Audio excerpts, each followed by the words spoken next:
বিখ্যাত সাহিত্যিক ও কবি সুনীল গঙ্গোপাধ্যায়ের লেখা একটি ছোট্ট কবিতা আজ আমি পাঠ করে শোনাব। কবিতা মেয়েরা কবিতা পড়ে না। শুরু করছি। কুমারী মেয়েরা কবিতা পড়ো না, বিপদে পড়বে।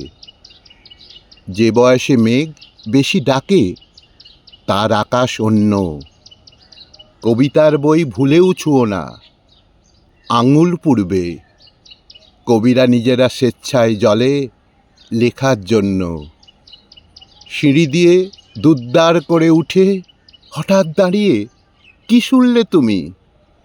কে যেন ডাকছে অচেনা গলায়। কেউ নেই, তবু হাওয়াই জড়ায় দুহাত বাড়িয়ে। মেঘ ভাঙা চাঁদ তোমাকে ভুলায় ছলায় কলায়। যারা কাছাকাছি সব বড় চেনা চোখের চাহনি। এক এক সময় স্নেহ তেতো লাগে, দপ করে জ্বলো।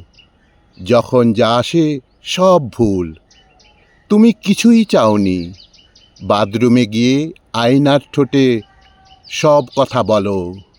কুমারী মেয়েরা কবিতা পড়ো না, ছুঁয়ো না ও বই।